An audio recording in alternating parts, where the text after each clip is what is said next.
Commonwealth মহাসচিব Shirley বচওয়ের তিনি বাংলাদেশ ট্যুরে এসেছিলেন এবং ট্যুরের সময়টা একদম ঝিমঝাম ঝিমঝাম কাটিয়ে গেছেন।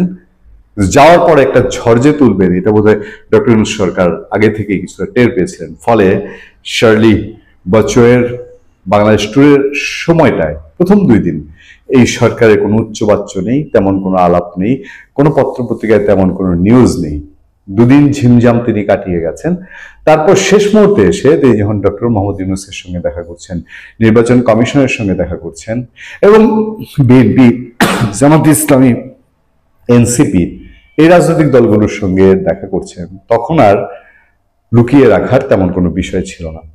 আচ্ছা, কমনওয়েলথ নিয়ে প্রথমে আপনাদেরকে বলে নিই, কারণ আপনাদের একটু জেনে থাকা দরকার যে কমনওয়েলথ 56টি দেশ নিয়ে কমনওয়েলথভুক্ত দেশ বলা হয় 56টিকে, এবং এই 56টি দেশের মধ্যে বেশ কিছু গুরুত্বপূর্ণ দেশ রয়েছে।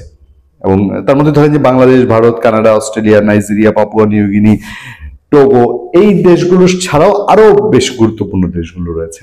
কমনওয়েলথ মহাসচিবের বক্তব্যের প্রেক্ষিতে একটাই জিনিস শুধু বোঝা যায়, বাংলাদেশে একটা বড় অংশ এবং আওয়ামী লীগ বিহীন নির্বাচন, অংশগ্রহণমূলক নির্বাচন না হলে বা একতরফা নির্বাচন হলে কমনওয়েলথভুক্ত 56টা দেশ এই নির্বাচন মেনে নেবে না। এটা ডক্টর মোহাম্মদ ইউনূসের ইচ্ছার উপরে একটা সোজা সাপটা চপেটাঘাত বলা যেতে পারে। কারণ হচ্ছে তার এবং তার অনুসারীদের প্রচন্ড খায়েশ, এবং তারা তার চেয়েও বেশি বিষয় যেটা তারা যে অন্যায় অপরাধ করেছেন সেইটা ঢাকার জন্য, সেটা আরো একটু সময় দীর্ঘায়িত করার জন্য, যেন সেটার মুখোমুখি না হতে হয়, সেটার যেসব পার্শ্ব প্রতিক্রিয়া তৈরি হতে পারে সেগুলোর জন্য তারা একতরফা একটা নির্বাচন ছাড়া পথ খুঁজেন না। কিন্তু বিশ্ব সম্প্রদায় সেটা মেনে নিতে চান না।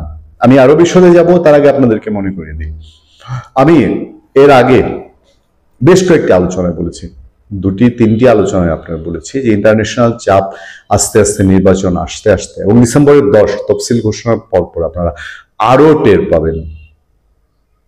গত মাসে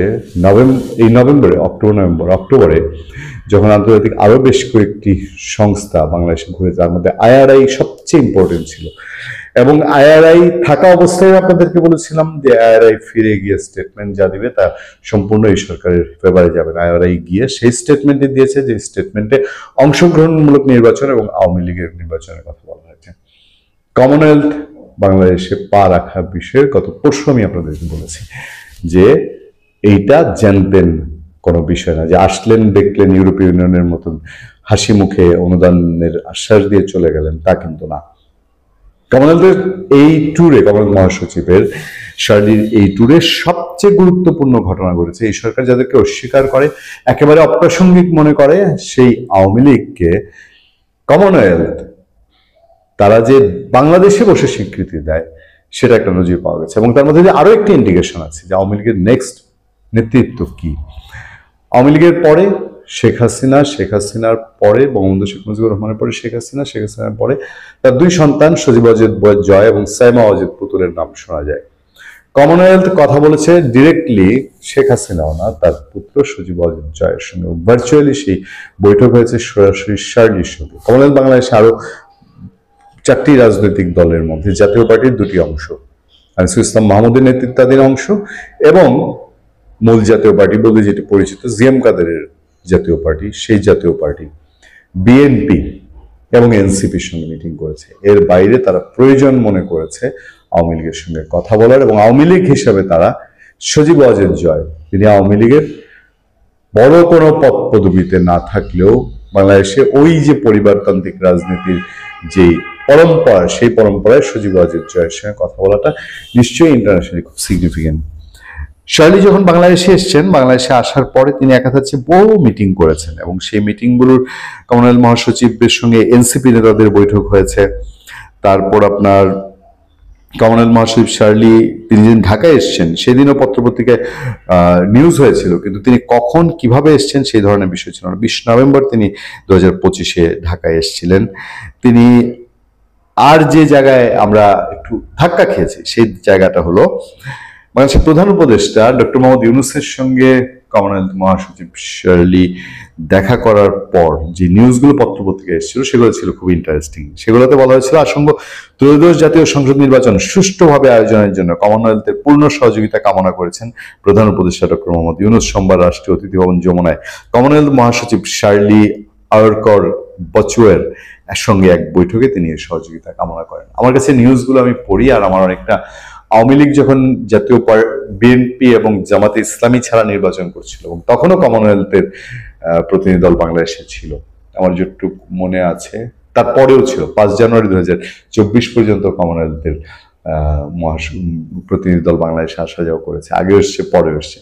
তখন ওই চেয়ারটায় প্রধান উপদেষ্টা ডক্টর মোহাম্মদ ইউনূস যে চেয়ারটা, সেই চেয়ারটা যে কথাগুলো বলতো বাংলাদেশের নির্বাচনের সহযোগিতা চাই, এটা অংশগ্রহণ, এটাই অংশগ্রহণমূলক, এখানে ভালো হবে, ঠিক একই টাইপের আওয়াজ যেন আমার কানে বাজে। প্রধান উপদেষ্টা বলেন, আমাদের গণতান্ত্রিক উত্তরণের পাশাপাশি আসন্ন জাতীয় নির্বাচন সফলভাবে আয়োজনের জন্য আপনাদের সহযোগিতা প্রয়োজন।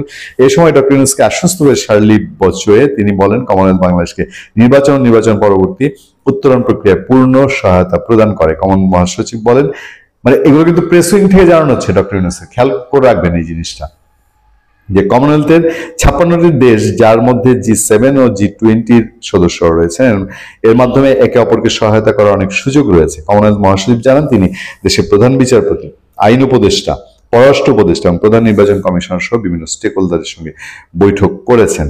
এই হলো আমরা জেনেছি। কিন্তু মহাসচিব তিনি যখন নিজে ফিরে গেলেন, ফিরে গিয়ে তিনি তার ফেসবুকে 4টি পোস্ট দিয়েছেন, সেখানে 3টি পোস্ট দিয়েছেন এবং সেখানে বিভিন্ন ছবি জুড়ে দিয়েছেন এবং তিনি প্রধান উপদেষ্টা ডক্টর মোহাম্মদ ইউনূসের সাথে দেখা করাটা স্মরণ করেছেন, বলেছেন তার আতিথেয়তা গ্রহণে মুগ্ধ হয়েছেন, ভালো লেগেছে।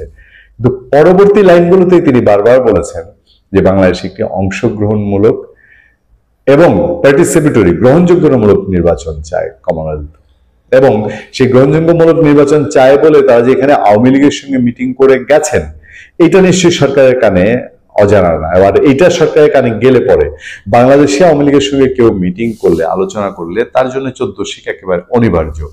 কমনওয়েলথের জন্য এইটার অনিবার্য না, এটা ডক্টর ইউনূসের কপালের ভাঁজ বাড়ানোর জন্য যথেষ্ট, এটা বলতে আর দ্বিধা থাকে না। এবার আসেন, বিএনপির সঙ্গে সেই বৈঠক হয়েছে, বিএনপির ইন্টারনাল খবরাখবর নিয়ে কমনওয়েলথ মহাসচিবও কিছু বলেননি, বিএনপিও কিছু বলেনি। বিএনপি সেই একেবারে গ্রামাটিক্যাল যেসব বলার সেগুলো বলেছে। আমরা ধারণা করতে পারি যে আওয়ামী লীগ নির্বাচনে আসলে পরে বিএনপি কি করবে, এই মতামত নিশ্চয়ই কমনওয়েলথ মহাসচিব জানতে চেয়েছেন যে কি করতে পারে। আচ্ছা, বা আওয়ামী লীগ আসলে এবারে নির্বাচনে আসতে গেলে সেই প্রেক্ষাপট কেমন হবে, নির্বাচনকে পিছিয়ে দিতে পারে কিনা, সেই বিষয়টি এসছে। আরো গুরুত্বপূর্ণ যে বিষয়, আমরা জাতীয় পার্টির সূত্রে যেটা জানতে পারি, জাতীয় পার্টি স্টেটলি কমনওয়েলথ মহাসচিবকে বলেছে বাংলাদেশের নির্বাচনের লেভেল প্লেইং ফিল্ড একদম নেই, যে কথাটা আওয়ামী লীগও বলেছে, এবং কমনওয়েলথও সেই ইঙ্গিতেই দিয়েছে গিয়ে যে তারাও মনে করছে বাংলাদেশে আইন শৃঙ্খলা পরিস্থিতি একটি সুষ্ঠু নির্বাচনের জন্য এবং যে নির্বাচনের করার মতন অনুকূলে না, এটা কমনওয়েলথের পক্ষ থেকে বেশ ভালোই ধারণা নিয়ে যাওয়া হয়েছে। এবং জাতীয় পার্টি স্টেট বলেছে এই সরকারের সময়, জাতীয় পার্টির দুই অংশই, যে এই সরকার নিরপেক্ষ নয়, লেভেল প্লেইং ফিল্ড নাই, এই সরকারের অধীনে তারা নির্বাচনে যেতে চায় না। এবং জাতীয় পার্টির জিএম কাদের অংশ এটা আরো স্টেটলি ক্লিয়ার ফরওয়ার্ড কথাটা পরিষ্কার করেছে। ফলে আমরা নির্দ্বিধায় বলতে পারি যে কমনওয়েলথ মহাসচিবের এই ট্যুর এবং এর আগে আইআরআই এর সফর এবং সামনে আরো কিছু নিশ্চয়ই অপেক্ষা করছে, এবং ইন্টারন্যাশনাল কমিউনিটির মধ্যে মানবাধিকার সংস্থাগুলো তারাও বলছে যে একটা পার্টিসিপেটরি নির্বাচন ছাড়া বাংলাদেশে কোনোভাবেই স্থিতিশীলতা আসবে না। দেশের ভেতরেও যারা সুস্থ মস্তিষ্কের মানুষ, রাজনৈতিক বিশ্লেষক, রাজনীতিবিদ আছেন, তারাও বলছেন যে একটি অংশগ্রহণমূলক নির্বাচন ছাড়া বাংলাদেশে স্থিতিশীলতা আনা কোনোভাবেই কাম্য নয়, সম্ভব নয়। ভালো থাকবেন, সুস্থ থাকবেন। আপনার সাথে আমি আতিক রহমান, পূর্ণিয়া।